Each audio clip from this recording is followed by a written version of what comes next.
Hola, hola, ¿cómo le va a todos ustedes? Realmente un placer compartir este espacio acá en Metro. Hoy vamos a hablar de política. Convocamos a un analista político porque de alguna manera queremos interpretar qué es lo que está pasando en este escenario. ¿Conviene la grieta o no conviene la grieta? ¿Queremos escuchar a aquellos que dicen lo que nosotros pensamos o queremos escuchar todas las alternativas que hay para tomar una adecuada decisión cuando vemos que en este gobierno y en el gobierno anterior las decisiones no fueron acertadas? Todos los gobiernos prometiendo que el próximo va a ser mejor y de alguna manera deja una sensación de la garganta seca, que es lo que está pasando con la política en nuestro país. Pero la política en nuestro país no está alejada de la política en el mundo, una política en el mundo que en algunos lugares giró hacia la derecha y en otros hacia la izquierda. Si miramos Latinoamérica, vemos el caso de Chile, vemos el caso de Colombia, vemos el caso de Ecuador, vemos el caso de Bolivia, aunque con una continuidad, giró a la izquierda. Pero sin embargo, en Europa hay una tendencia hacia la derecha. Queda como escenario político internacional qué es lo que pasa con Brasil, el gigante de Sudamérica, con respecto a Bolsonaro o Lula. Y todo esto marca hasta estrategias de comunicación.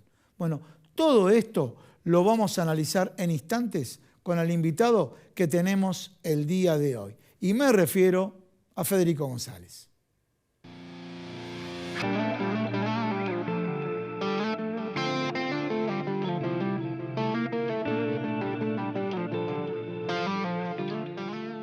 Las farmacias de la red COFA tenemos mucho más que medicamentos para vos. Cuidamos tu salud y bienestar con servicios farmacéuticos especializados. Somos la red sanitaria de farmacias más grande del país. Estamos siempre cerca, las 24 horas, todo el año. Busca tu farmacia en red.cofa.org.ar. Confederación Farmacéutica Argentina. Atilra es artífice de un proyecto solidario, colectivo y social. Es una realidad que crece, se desarrolla, vive y se multiplica, pero sobre todo permanece en el tiempo. Atilra, más de 70 años sembrando de sueños el camino.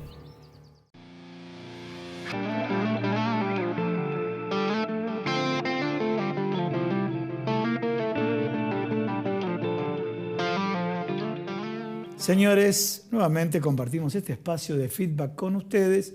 En el programa del día de hoy vamos a hablar de política. Ya lo habíamos invitado en otro programa, pero insistimos con él porque hubo muchas preguntas al respecto.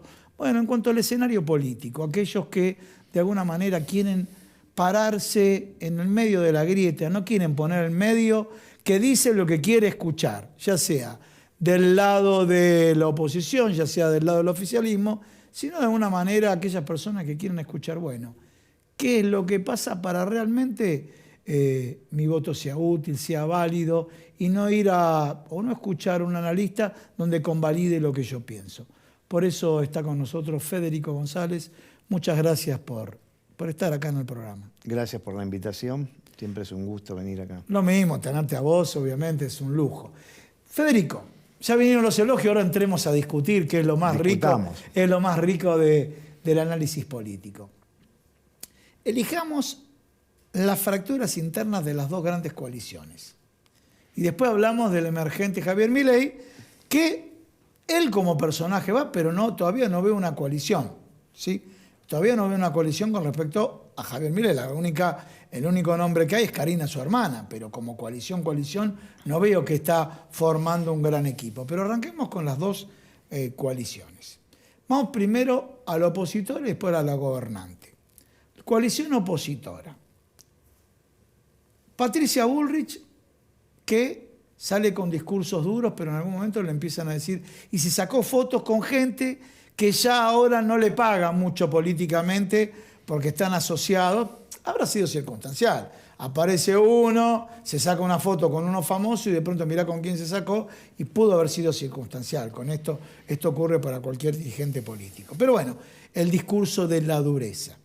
Contra un Horacio Rodríguez Larreta que se lo tildan dentro de la propia coalición de tibio. A ver, ¿cómo podemos empezar ahí? Y por otro lado, un Mauricio Macri que emerge a través de su último libro, ¿no?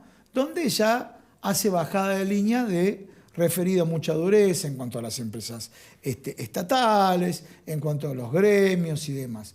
¿Cómo estás viendo los distintos jugadores? Y entre ellos, en otro programa te invitamos para hablar de Manes, está Manes, entre ellos aparece Gerardo Morales, entre ellos aparece qué es lo que dice, qué es lo que no dice la Unión Cívica Radical, entre ellos aparece Elisa Carrió, que siempre se manda una declaración así para, a ver, bueno, con esa declaración donde le marqué la cancha a todo, ¿cuántos diputados o senadores me colocas? Tal vez estoy equivocado, pero te pregunto a vos. Bien, vamos a empezar por el tema que ya hablamos en otra oportunidad, de la grieta, y una de las, digamos, de los conceptos vinculados con la grieta, esto de lo de halcones y palomas, Sí. lo de los duros y los los tibios.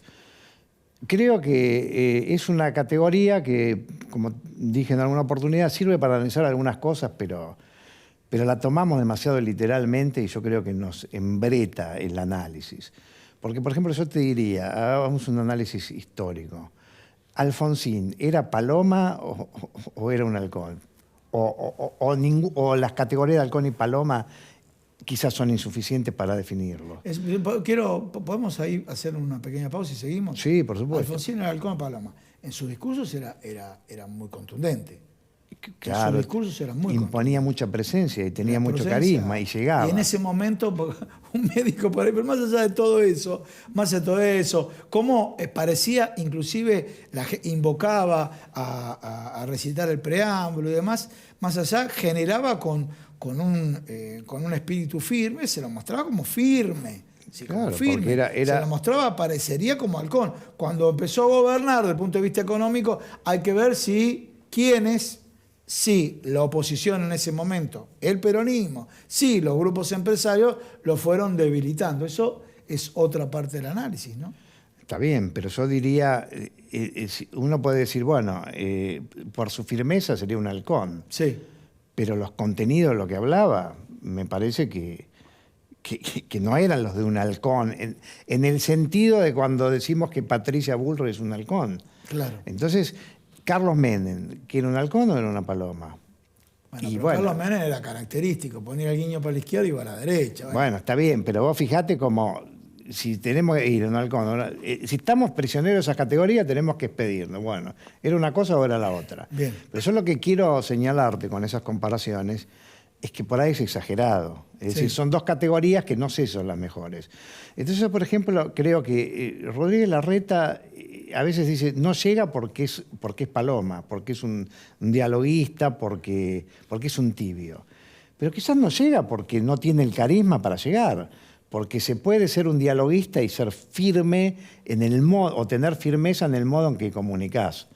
Y yo creo que quizás la fortaleza de Rodríguez Larreta no es el modo que comunica, sino el modo en que gestiona. Dejando de lado si es bueno o no para la ciudad, pero yo creo que, en todo caso, el punto fuerte de Rodríguez Larreta es que él está orientado al hacer. Entonces me parece que esa orientación básica de un político también es importante. Obvio. Ahora, lo que pasa es que no brilla. Es decir, el problema que tiene es que eso no brilla, o que si brilla, o si hay un valor, uno lo descubre en el largo plazo, pero no es estridente.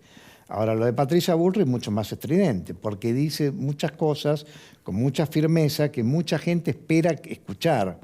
Ahora, ¿esto está bien o está mal? No, porque hay una parte de la sociedad que ha sido desencantada y desilusionada por muchos políticos y que entonces encuentran un valor en algo que alguien es capaz de decirlo con firmeza. Claro. Entonces después, que existe el kirchnerismo y el antikirchnerismo, eso es algo evidente. Sí.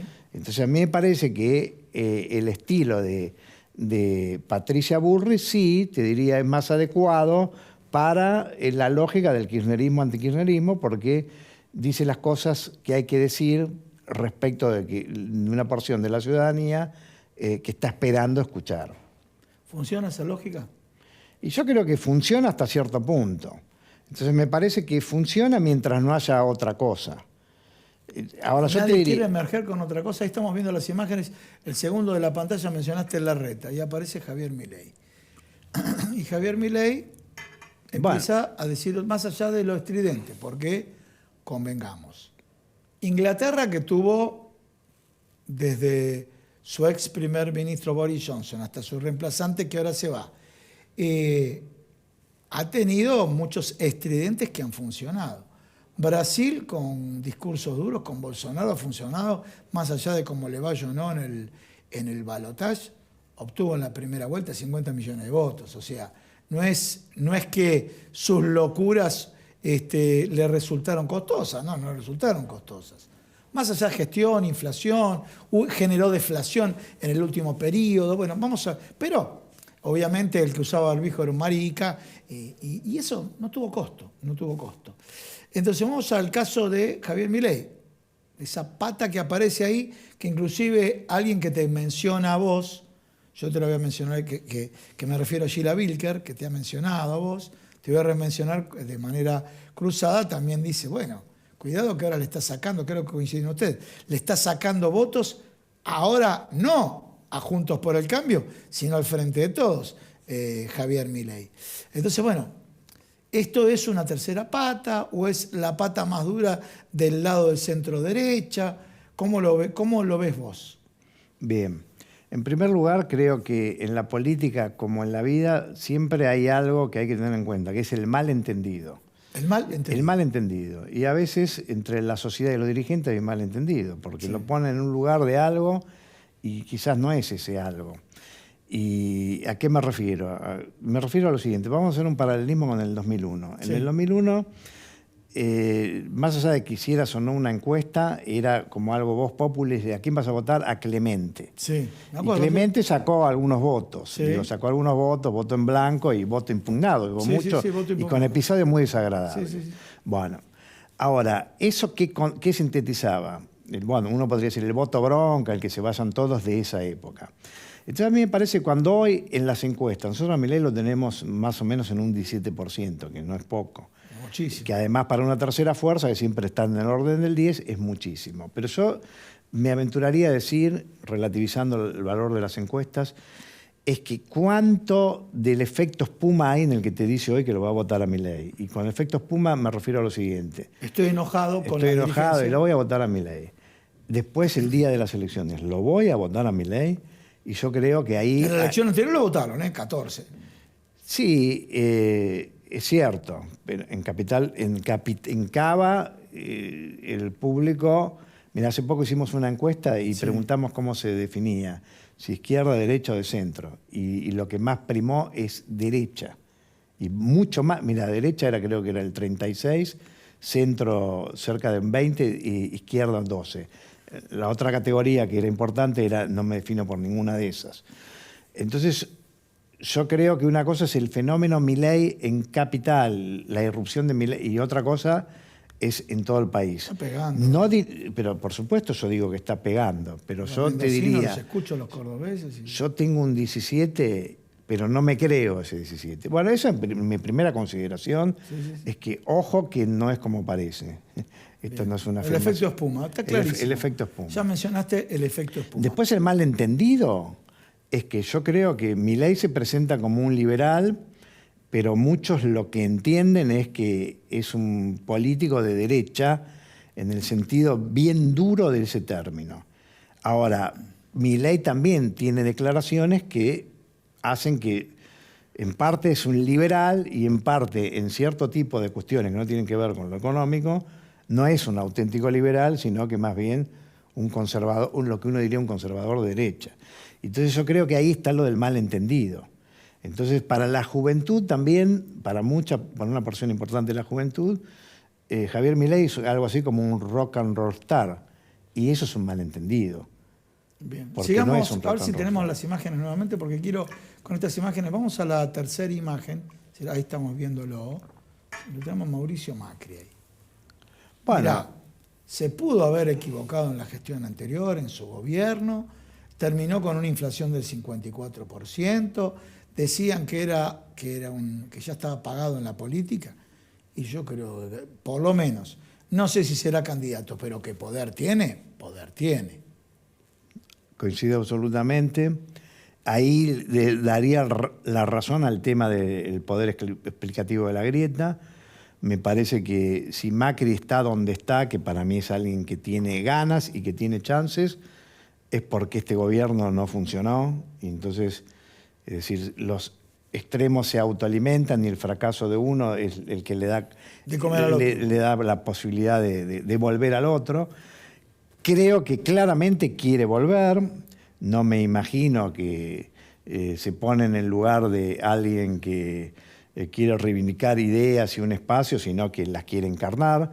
La única duda que tengo es si él ya sabe que va a ser candidato, pero no lo quiere decir porque le parece que no es el momento, o es que duda porque quizás sospecha que no tiene tanta chance como la que tendría que tener para estar seguro de decir quiero ser candidato. Bien, pero sinceramente creo que va a ser candidato. ¿Va a ser? Va a ser candidato.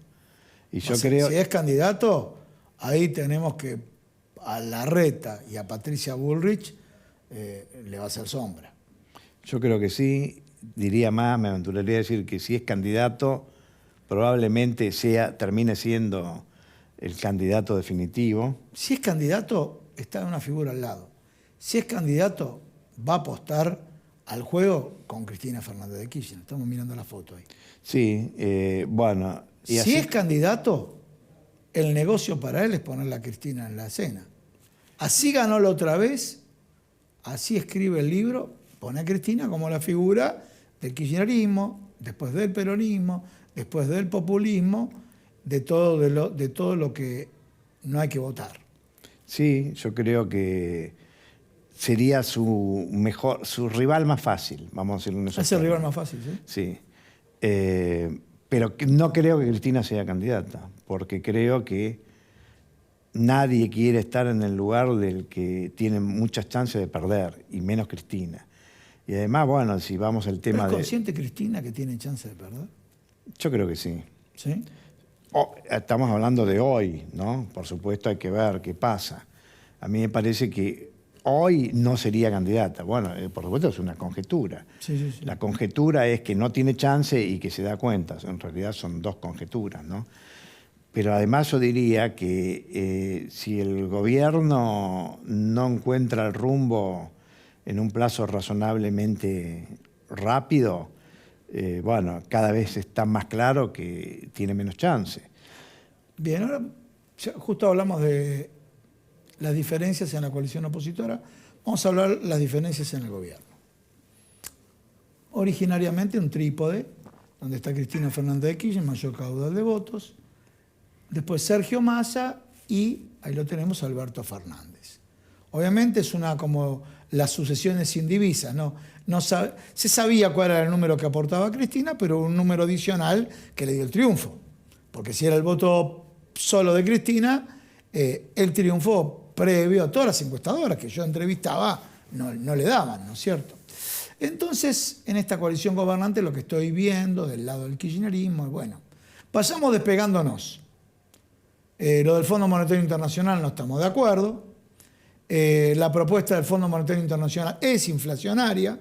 La inflación la genera la política del Fondo Monetario Internacional porque le exige devaluación, te hablo en términos económicos, pero ya entrevista a distintos economistas que pertenecen al esquema de trabajo de Cristina Fernández, donde el fondo, inclusive la causa de la inflación, es el fondo, la política del Fondo Monetario Internacional que empuja los costos a través de las importaciones. Entonces, ¿qué voy?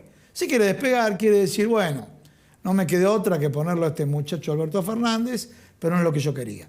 ¿Funciona eso? Bueno, yo creo que no funcionó. Pero funciona que diga eso, que diga eso. Bueno, ahí ya está buena la pregunta porque invita a una reflexión que es la conjetura de cómo es la mente de Cristina Kirchner. Entonces, A ver, si uno hace un análisis retrospectivo. Disculpa, interrumpo, te pido disculpas. No lo dice, expliquémoslo a la gente, después del atentado que tuvo, no lo dice Cristina, pero sabemos quién. Habla Máximo Kirchner, dice eso. Habla el Cuervo Larroque, dice eso, o sea, lo dice Cristina. Disculpame la interrupción. Bueno, está bien, si vamos al momento actual, no al histórico, bueno, concretamente uno podría decir, bueno, Cristina piensa que la solución de los problemas de Argentina van por allá. Alberto Fernández no sabe, no contesta, no quiere, no interpreta. Bueno, vamos con Sergio Massa.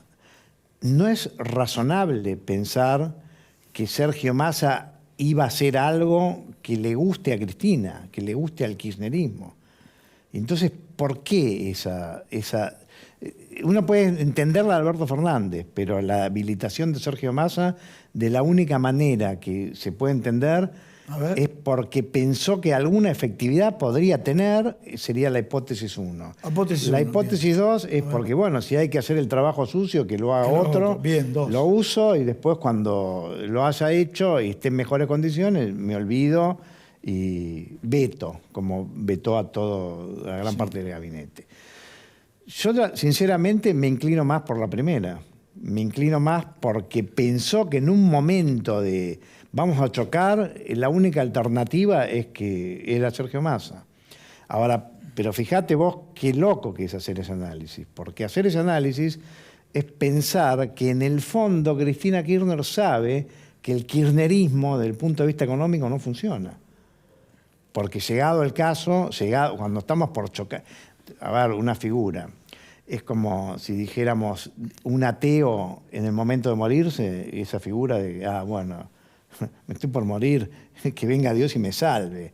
¿Qué quiere decir eso? Que bueno, que en el fondo uno tiene un corazoncito, sea por debilidad o sea por necesidad, tenés un corazoncito que no es compatible con lo que declamás racionalmente. Y la tercera, ¿no es que no quería agarrar la papa caliente? ¿Por qué digo la papa caliente? Recordemos, 60 días atrás, dólar a 3.50. Los medios de comunicación decían que Alberto Fernández tenía la cuenta regresiva, que duraba poco. Se hablaba de la hiperinflación. Y si Alberto se iba, le tocaba a Cristina, mejor que agarre Sergio Massa. Bueno, esa tiene para mí cierta verosimilitud. Vamos a chocar. ¿Cuál es el menor mal posible? Sergio Massa. El menor mal posible desde la lógica de Cristina, por supuesto, ¿no? Y sí, me parece que... Ahora, lo que pasa es que eso también tiene una lógica bastante entendible de sentido común. Bueno, al final no chocamos. Los servicios prestados a Sergio Massa son suficientes. Ahora no me alcanza. No me alcanza porque va en contra de toda la ideología que siempre prediqué. Y entonces me pongo a poner impaciente. Y además me empiezo a poner impaciente porque además veo, conforme a lo que pensaba, que con la ideología del racionalismo de Sergio Massa no va a andar, porque lo único que puede andar es el kirchnerismo.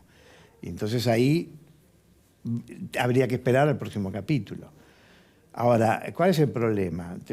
Si lo tengo que sintetizar en otros términos, con verbos. Sergio Massa, ¿cuál es la vocación y a qué juega? Él juega el rol de un gestionador y resolutor. ¿Está bien? Gestiona y quiere resolver. El juego de Cristina en este momento es el de auditar y vetar. Te audito y te veto. Lamentablemente, el rol de Alberto Fernández, que podría servir para un cierto equilibrio entre esas dos fuerzas que de alguna manera tienen un énfasis diferencial, el problema es que el rol de Alberto Fernández es hablar y esperar y hablar. Y no hace más que hablar porque su palabra no se transmite en acción y además, como resolutor de problemas, siempre ha sido un postergador de los problemas. Y yo creo que ahora le agregaría otro verbo, que es el verbo amagar. Amagar de independencia. Me harté de Cristina y ahora... ¿Son amagues? Yo creo que son amagues, que nunca se concretan.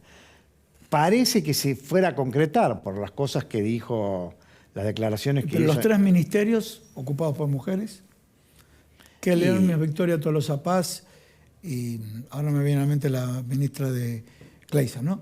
La ministra de Género y Diversidad, Mujeres, Género y Diversidad. Yo creo que eso es, si eso es la independencia de Alberto, la tardía independencia de Alberto Fernández, me parece que sabemos es un chiquitaje para la tribuna. ¿Sí? Me parece que no pasa por ahí. No es sustantivo respecto de reencauzar un gobierno que haga que su gestión termine siendo reivindicada y que sea votable. Claro. Me parece que si quisiera la independencia tendría que haber hecho otras cosas. Entonces me parece que también, bueno, hay que estar en el lugar del otro, ¿no? Y yo creo que a veces uno necesita por lo menos una reivindicación simbólica. Al final, bueno, por lo menos tuve algún gesto de independencia. Ahora, pensar que eso se transforme en algo definitivo, me parece que es poco probable. Entonces no lo veo, esas acciones no las veo compatibles con la pretensión de seguir participando y ser candidato. Me parece que para ser candidato hay que tener otro tipo de gestos, otro tipo de ideas y otro tipo de sustancia que no la está teniendo. Federico, muy rico, realmente muy rico el contenido y demás. Te he interrumpido, pero un poco, para ponerle sal y pimienta. Había que ponerle sal y pimienta. Muchísimas gracias. Gracias a vos. Señores, ustedes se pueden comunicar con nosotros a través de las redes sociales, Feedback del Metro o @IdoYaga_periodista. Me despido de todos ustedes. Siempre lo del agradecimiento acá. Tenemos a nuestra casa, Sastrería Windsor, www.sastreriawindsor.com.ar. Sacó camisa de Sastrería Windsor, una sastrería tradicional con un enfoque y un espíritu moderno. Un agradecimiento a todo el equipo de Producción Cero, a nuestra productora, Gabrielita, y me despido de todos ustedes. Nos vemos la semana que viene acá en Feedback.